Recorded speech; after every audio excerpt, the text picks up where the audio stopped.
It was supposed to be a quiet weekend in the mountains, a retreat far from the noise of city life, the endless HOA emails, and the rigid neighborhood politics that had been driving everyone mad for months.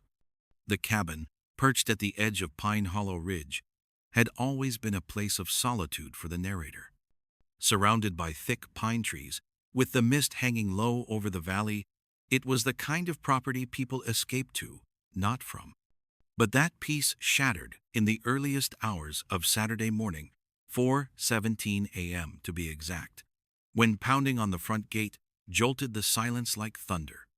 The security lights blinked on, illuminating the driveway, where a cluster of figures stood huddled together in the fog. Their voices carried faintly through the crisp air, mixed with the sound of gravel crunching under restless feet. The narrator's first thought was that it had to be an emergency, maybe a stranded driver, or worse, a fire. But when the intercom clicked, and a shrill, commanding voice cut through the static, the situation took an unexpected turn. It was the head of the Homeowners Association. The HOA president, Karen Ellsworth, a woman known for her sharp tone and obsession with rules, announced that the event was scheduled for that morning, and that the HOA's guests were already on their way up the mountain. She demanded immediate access to the property gate, insisting the cabin had been reserved by the HOA for a community gathering. At first, the narrator thought it was a prank. No one had been contacted. No reservation had been made. And yet, Karen spoke with the conviction of someone who believed she owned the mountain itself. By the time the narrator reached the gate, Karen was there in her signature red windbreaker, clutching a clipboard thick with papers. Behind her, two other board members stood with flashlights, scanning the property like inspectors. Karen announced that the HOA had scheduled a retreat for 70 guests, claiming it had been approved weeks ago as part of a community wellness initiative. The narrator was stunned. 70 people? At their private cabin? The absurdity of it was almost laughable, except for the fact that Karen wasn't joking. She demanded the gate key, stating that failure to cooperate would result in a fine and potential community sanctions. The tone of her voice left no room for argument. What baffled the narrator most was how she even got access to the property listing details. The cabin was privately owned, separate from the HOA's jurisdiction. Yet Karen held what she claimed were authorization papers, showing the HOA's temporary access rights. The documents were clearly printed off a home computer, with no official stamps. No signatures, just the HOA logo at the top and Karen's name signed at the bottom in blue ink. Still, she acted as if they were legally binding. When the narrator refused to hand over the gate key, Karen turned icy. She declared that the HOA didn't need permission and that the event would proceed with or without cooperation. Then, as mysteriously as she arrived, she stormed off into the fog, promising consequences. The rest of the night passed in uneasy silence. The narrator tried to sleep, but couldn't shake the image of Karen's determined expression and the cryptic mention of 70 guests. By sunrise, an unsettling sight appeared. Down the mountain road, an organized convoy of vehicles slowly snaking their way up the ridge. Vans, SUVs, and even a charter bus, all labeled with small HOA stickers on the windshields. It was like a parade of trespassers. The narrator's phone began to buzz with messages, neighbors warning about community guests showing up near their cabins, confused about the same so-called event. Some claimed they received emails about a mandatory HOA retreat at Pine Hollow Lodge, though none had signed up for it. Others thought it was a scam. The HOA, however, was treating it as a full-scale operation. By mid-morning, the main road leading up to the narrator's gate was clogged with parked vehicles and people milling around with folding chairs, coolers, and banners. It looked less like a wellness retreat and more like a corporate festival. The HOA had even hired a catering van, which was setting up tables near the tree line. The smell of coffee and pancakes filled the air, as the confused property owner watched from the porch, trying to process the chaos unfolding below. A man wearing a badge approached the front gate later that morning, claiming to be the event coordinator. He said the HOA had paid him to set up a breakfast service for 70 attendees at the Pine Hollow address, this address. He showed an email confirmation that included the cabin's exact location, photographs of the property, and even a digital signature from Pine Hollow Cabin Management. Except there was no management company. The cabin had never been rented out, not even once. That's when suspicion deepened. How did the HOA have access to private details about the cabin? How did they get the address, photographs, and even digital records that didn't exist publicly? The narrator began to wonder if someone within the HOA board had fabricated the entire arrangement, or worse, hacked into personal files. By noon, the mountain quiet had vanished. Music began to echo from portable speakers. Dozens of people wandered through the pine trees, treating the area like a park. Some even crossed onto the property's private trail leading to the lake. Karen reappeared around lunchtime, clipboard still in hand, this time flanked by two uniformed security guards hired by the HOA. She announced that since the property owner had failed to cooperate, the HOA was temporarily assuming oversight for the duration of the retreat. Her voice carried over the hum of the crowd, as if she were delivering an official decree. The narrator stood frozen on the porch, realizing that what had begun as an early morning misunderstanding was spiraling into something far larger. Karen was no longer just trespassing, she was taking control. When the narrator called the sheriff's office to report the intrusion, the dispatcher hesitated.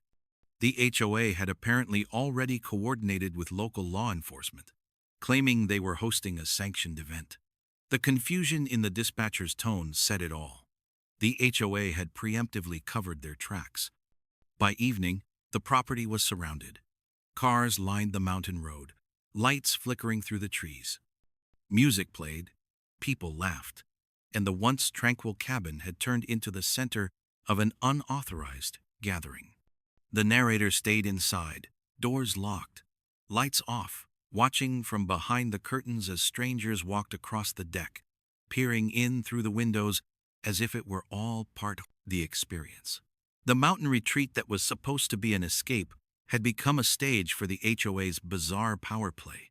But the real question wasn't why they were there. It was how far they planned to go. As the clock struck midnight, Karen's voice echoed once more across the property, this time announcing Phase 2 of the event. Something she claimed would make Pine Hollow a model for future community initiatives. And that phrase alone made the narrator's blood run cold, because it sounded like this wasn't just a one-day mistake. It was a takeover in progress. Morning arrived in eerie silence, broken only by the faint hum of generators still running somewhere in the distance. The mountain air, usually crisp and peaceful, now carried the scent of fuel, food, and a crowd that didn't belong there. The narrator stood at the window, staring out at the chaotic scene that had unfolded overnight. The once private mountain cabin now looked like the headquarters of a bizarre corporate event. Tents lined the gravel drive, banners flapped in the wind with the HOA's logo printed across them, and folding chairs filled the lawn.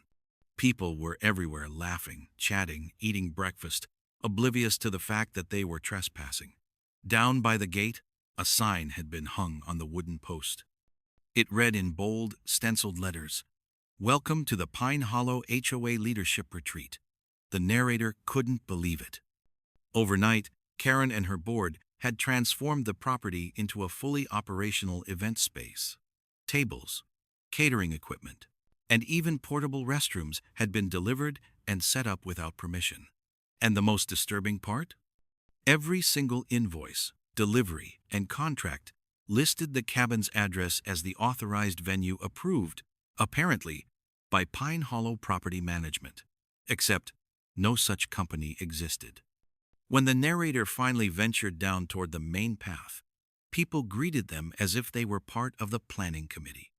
A few attendees even thanked them for offering up their beautiful cabin for the cause. Some carried pamphlets titled Community Expansion and Resource Integration. The words sounded corporate and cold, not something a small HOA would typically manage. It became clear this wasn't just a retreat. It was a front for something larger, something organized and well-funded. Later that morning, Karen appeared again, flanked by her ever-present clipboard and two new individuals dressed in matching black jackets with HOA operations embroidered on the chest. They walked through the property with the air of inspectors, occasionally pointing at structures and making notes. Karen eventually turned her attention toward the cabin itself. She circled it like a hawk, examining the gate, the porch, even the satellite dish mounted near the roof. Her expression was unreadable, focused, determined, like someone inspecting something she believed was already hers. By noon, Karen announced that, due to overwhelming turnout, the HOA was temporarily designating the mountain cabin as a community resource property. That phrase hung in the air like a warning. According to her, it meant that the HOA now had authority to utilize the property for approved gatherings under the Community Partnership Expansion Plan. The narrator was stunned. The HOA had gone from enforcing noise ordinances to seizing private land. The crowd applauded her announcement, many unaware of how outrageous it was. To them, it was a celebration of community growth. To the narrator, it was an invasion. Desperate to regain control, the narrator began gathering every document related to the cabin, the deed, the purchase agreement, the tax records, all proof that the property was privately owned, registered under their name, and completely outside the HOA's jurisdiction. But when they attempted to show Karen the legal papers, she waved them off, claiming pending reclassification paperwork was already underway. That phrase chilled the narrator to the core. Pending reclassification? Karen explained, in her usual sharp tone, that the HOA had recently voted to expand its boundary lines to include certain undeveloped mountain parcels, supposedly to increase funding and community oversight. And conveniently, that expansion map placed the narrator's cabin inside the new boundary. It wasn't official yet, but it was in progress. Somehow, the HOA had managed to manipulate paperwork and possibly county zoning forms without the owner's consent. It was an audacious move, bureaucratic invasion disguised as community development. As the day went on, the event continued. More vehicles arrived. A busload of attendees unloaded near the trail entrance, blocking the road completely. The once secluded property now looked like a small festival ground. The narrator's calls to the sheriff's office went nowhere. The dispatcher insisted that the matter was under administrative review and that both parties should avoid escalation. It was as if the HOA had neutralized every possible authority. That afternoon, a delivery truck arrived carrying construction supplies, plywood, metal fencing, and large banners. The workers, confused but obedient, unloaded everything near the cabin. When asked what the materials were for, one shrugged and pointed to a work order signed by H. Ellsworth, HOA Property Development Lead.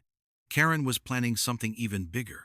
By sunset, the first signs of construction began near the lower trail. Posts were being driven into the soil, and a large wooden frame started to take shape. From a distance, it looked like a sign or stage. The HOA volunteers moved like ants, methodically building as if they were following blueprints. Then, around 8 p.m., floodlights flickered on. Music began to play, and Karen took the stage, addressing the crowd with a microphone. Her voice echoed up the hill, every word sharp and deliberate. She announced that Pine Hollow Ridge was officially entering Phase 2 of a new community initiative. According to her speech, the mountain was being restructured into a self-managed HOA enclave, an experimental model for future community ownership. In simpler terms, She was trying to absorb the entire mountain into the HOA's control. The crowd erupted in applause. People cheered, clinking glasses and celebrating something they didn't even understand. Meanwhile, the narrator stood frozen at the edge of the forest, hidden in the shadows, realizing what was happening. Karen's plan wasn't just about control, it was about expansion. She had somehow convinced the board, local contractors, and even law enforcement that the HOA had legal authority to occupy private land. And now, the mountain cabin had become the symbolic centerpiece of her project. Later that night, as the crowd began to disperse and the music faded, a group of HOA members approached the cabin door. They were carrying boxes labeled administrative supplies and began stacking them by the porch. When the narrator confronted them from inside, they casually replied that the cabin was being converted into a temporary HOA office. That was the breaking point. The narrator packed a small bag, locked the cabin doors, and left through the back path toward the old forest trail, away from the main road. They needed help, legal help, media attention, something. But when they reached the bottom of the mountain and tried to make calls, their phone showed no signal. The entire area had been overrun with temporary security cameras, routers, and equipment powered by the HOA's generators. It was as if Karen had deliberately isolated the ridge. The narrator found a single bar of signal near the ranger station and sent out an email to a local news outlet, attaching photos and documents showing the trespass. But whether it reached anyone was uncertain. As they turned back toward the ridge, faint light still flickered through the trees. The HOA's floodlights, still blazing across the mountain like a beacon of control. Something about this retreat felt far darker than it appeared. And as the narrator stood in the cold night air, watching the distant glow from what used to be their private refuge, one thought took root. Karen wasn't acting alone. There were others behind her, and this takeover was only the beginning. By dawn, a heavy fog had rolled across Pine Hollow Ridge, swallowing the landscape in pale gray silence. The mountain that once promised peace now loomed like a fortress under occupation. The hum of generators continued deep into the morning, accompanied by the rhythmic pounding of construction equipment. The HOA's banners, white with blue lettering, fluttered in the cold breeze, declaring authority over land that was never theirs. The narrator had barely slept. They had spent the night at a ranger station miles away, poring over maps, property lines, and old HOA documents stored on their laptop. The deeper they looked, the stranger things became. The HOA expansion Karen spoke about wasn't new. It had been quietly in motion for over 6 months. Meeting minutes from the HOA's board listed territorial annexation proposals, written in vague legal language that made them sound routine. But tucked between the lines were references to Pine Hollow Phase Integration and Resource Consolidation Initiative. These weren't the phrases of a neighborhood group maintaining fences and lawns. They were the terms of a growing entity, something that saw itself as more than a local association, something that believed it could expand like a corporation. The documents revealed that the HOA had begun purchasing, or reclassifying, abandoned properties around the valley. Once they had enough parcels, they could legally redraw their jurisdiction boundaries under a state-level property development clause, one obscure enough that most people wouldn't notice. And right at the heart of those newly drawn borders sat one key property, the narrator's mountain cabin. It was no coincidence. By the time the narrator returned to the mountain road that afternoon, a metal checkpoint had been installed halfway up the ridge. 2 men in reflective vests stood beside it, scanning vehicles. A new sign hung beside the barricade, reading, "Private Area, HOA Access Only." The irony was almost unbearable. The property owner themselves was being denied access to their own land. After an argument and several phone calls, the narrator was reluctantly allowed through, but only after signing a temporary visitor log. The arrogance was staggering. As the vehicle climbed the winding road, the scale of the operation became clear. Entire sections of forest had been marked off with plastic tape labeled Future Development Zone. Portable offices sat along the roadside, and a group of workers was assembling what appeared to be an information booth.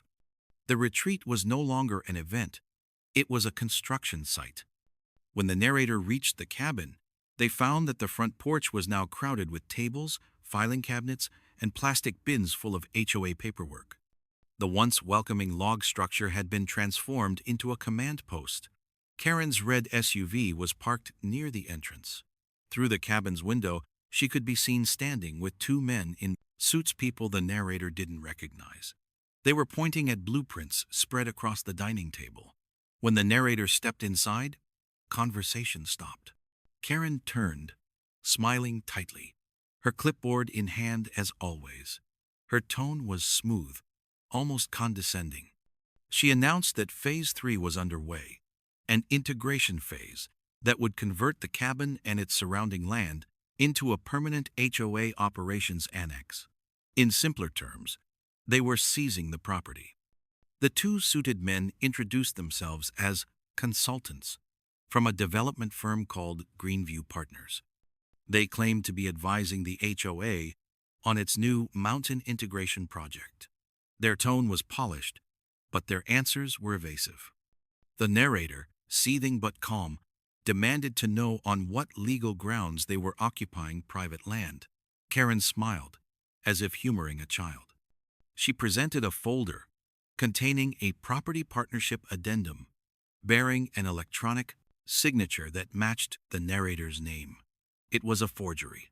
The signature was a near-perfect copy digital, but convincing enough to confuse anyone at first glance. The narrator stared at it in disbelief, realizing someone had accessed personal documents, likely through the HOA's online payment portal. Karen calmly explained that, according to HOA records, the narrator had voluntarily entered into a temporary partnership agreement 3 months earlier. She even cited timestamps and digital approvals from the HOA's system logs. Every detail was fabricated, but perfectly so. That was when the realization struck. This wasn't incompetence or confusion. It was orchestrated.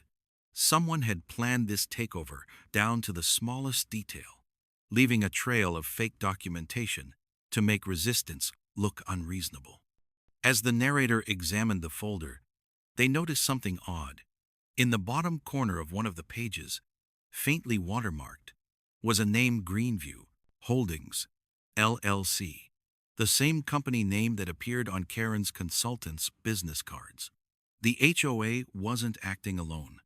It was being backed by a corporate developer, one that likely had its eyes on the entire ridge. Suddenly, the retreat made sense. The community event was a cover for surveying, construction planning, and boundary testing. By using the HOA as a front, Greenview could quietly secure land rights without public attention. Karen was their enabler, willingly or not. Over the following days, the narrator began documenting everything: photographs, video clips, GPS coordinates of newly placed boundary markers. Each morning, more equipment appeared, more fencing went up, and more strangers arrived in unmarked trucks.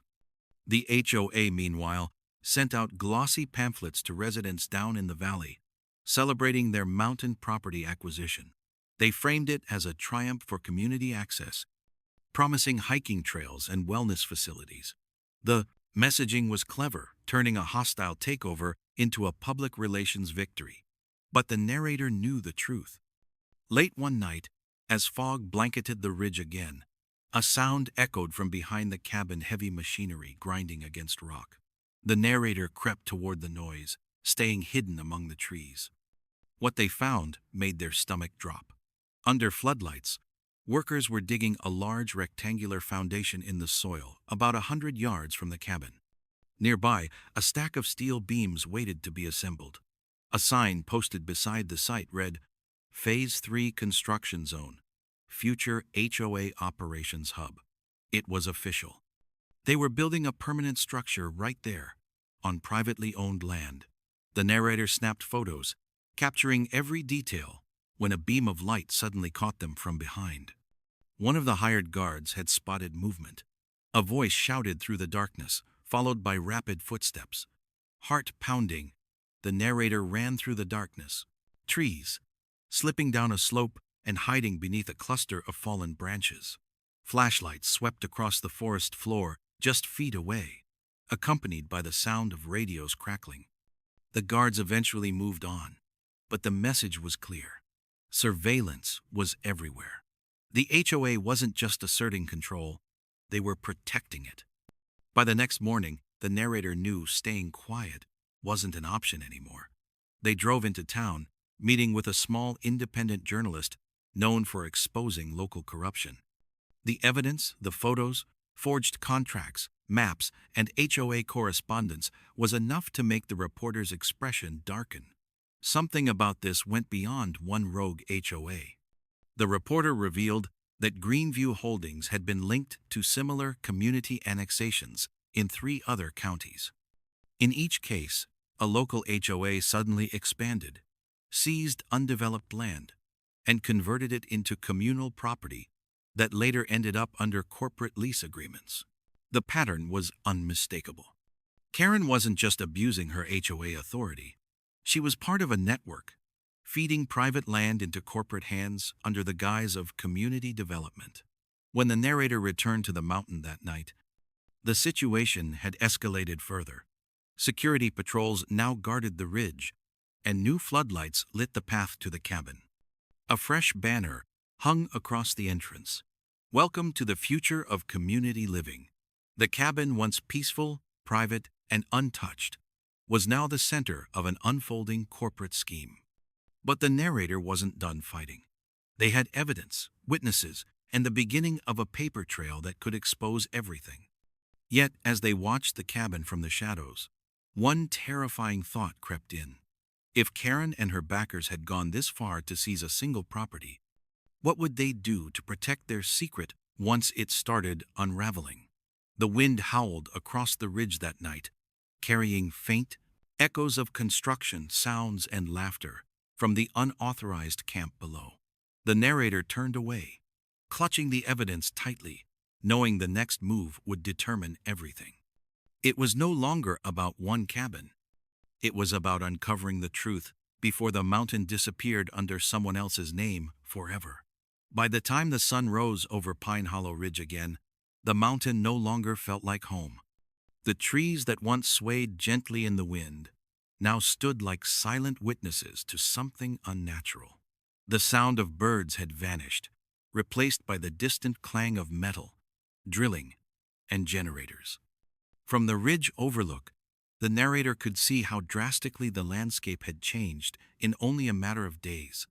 A grid of dirt roads had been carved into the earth. Construction crews moved with mechanical precision, marking off zones with colored flags. And there, in the center of it all, stood the cabin, no longer a private refuge, but the command post of an expanding empire disguised as a homeowners association. The narrator's evidence had already been sent to the journalist the day before, and they'd agreed to meet again that afternoon. But for now, the narrator had one purpose: to confront the HOA directly, one final time, and make them face what they had done. They drove up the mountain road slowly, passing the new checkpoint that now looked more like a military outpost than a community gate. The guards hesitated, but allowed them through after a brief radio exchange. The air was thick with diesel fumes and tension. When the narrator reached the cabin, Karen was there exactly where she always seemed to be, standing near the porch, clipboard in hand, barking orders at a team unloading boxes from a van. She looked as if she had aged in only a few days. Her neat hair was slightly disheveled, but her expression was as sharp as ever. The moment she saw the narrator, her eyes narrowed. Without a word, the narrator held up a manila folder, the same one Karen had used to flaunt her forged documents. Only now it contained the real ones: property deeds, verified signatures, county records, and evidence of digital tampering. Karen tried to dismiss it with a wave of her hand, but this time the narrator didn't move aside. They stepped forward, forcing her to look directly at the stamped county seal on the first page.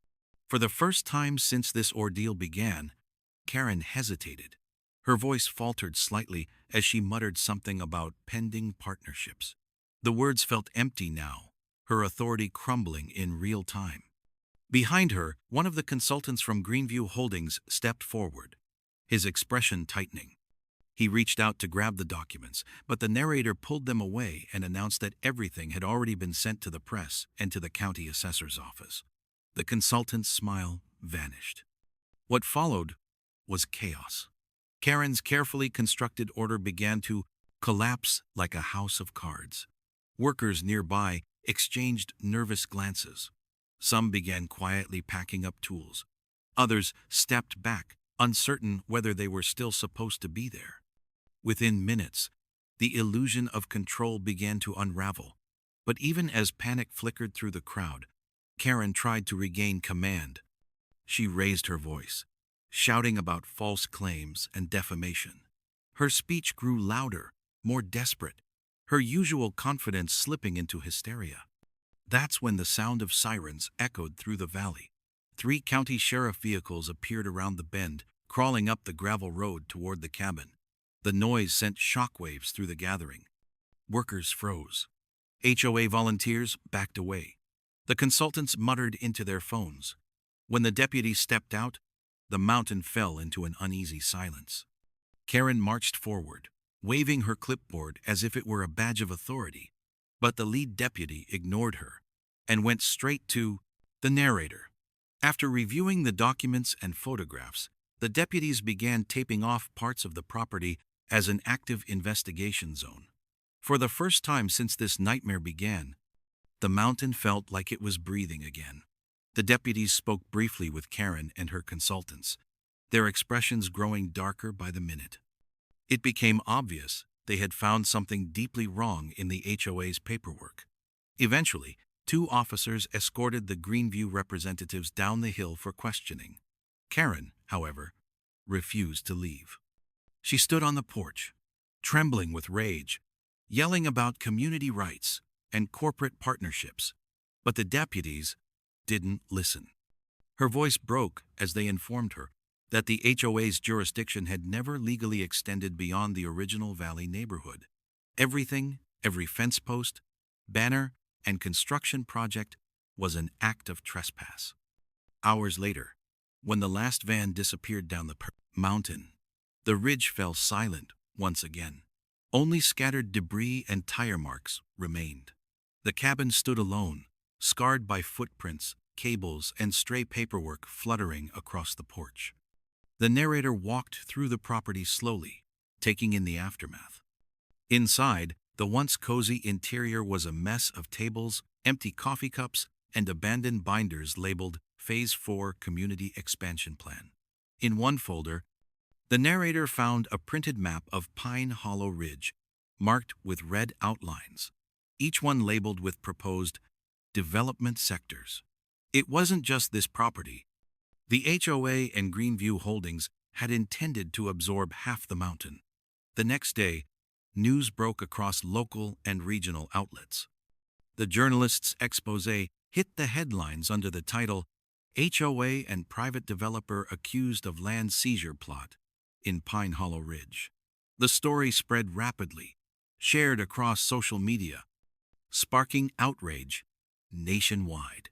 Viewers couldn't believe that a suburban HOA had tried to annex private mountain land using forged paperwork and manipulated digital signatures. Karen Ellsworth's name became infamous overnight. Within days, she resigned from the HOA board, claiming she had been misled by consultants. But the paper trail told another story, one where she had personally approved dozens of fake agreements and zoning requests. Investigations soon revealed Greenview Holdings had been involved in multiple illegal acquisitions across the state. Offices were raided, assets frozen, and lawsuits filed. For the narrator, justice came quietly. County officials restored the original property boundaries and issued an official statement confirming the cabin's ownership. The land, they assured, would remain private, untouched by any HOA or development entity. Still, the peace didn't return overnight. The cabin, once a sanctuary, now carried the weight of what had happened. Every creak of the floorboards, every flicker of the porch light, reminded the narrator of that night when the knock came at 4:17 a.m. and everything changed. Weeks later, while cleaning the cabin, the narrator found something tucked beneath the floorboard. Near the fireplace, a small flash drive labeled Phase 5, Pine Hollow Project. Curiosity gave way to dread. Plugging it into their laptop revealed a folder full of documents and maps. It wasn't just Pine Hollow. The files listed multiple sites across the state, mountain lodges, lakeside cabins, and rural communities, all labeled as target zones. Every single one of them was marked with the same title: Pending Community Acquisition. The HOA in Pine Hollow had only been the beginning, a test run for a larger scheme. The narrator forwarded everything to the journalist immediately, who confirmed that investigations were expanding. Greenview Holdings had apparently been using different HOA chapters as entry points for similar operations nationwide. As weeks turned into months, arrests were made. Karen avoided jail but vanished from public life, leaving behind a trail of unanswered questions. The narrator eventually restored the cabin, removing the banners, repairing the land, and reinstalling the old wooden gate. The quiet finally returned, broken only by the sound of wind rustling through the trees. But even in that peace, something lingered. Every so often, in the early morning hours, when the mist rolled through the valley and the first rays of sun touched the treetops, the narrator would glance at the gate, half expecting to see headlights again. That night at 4:17 a.m. had left a scar not visible in the wood or soil, but in the mind, the realization of how fragile ownership could be when power and greed wore the disguise of community. The cabin stood tall once more, its lights glowing softly in the dark, a symbol of resistance, a quiet reminder that even in remote mountains, no place is truly beyond reach of those who believe control is their right. And though the ridge was silent again, one truth remained unshaken. Sometimes the most dangerous invasions don't come with weapons or armies. They come with clipboards, fine print, and the polite smile of an HOA president.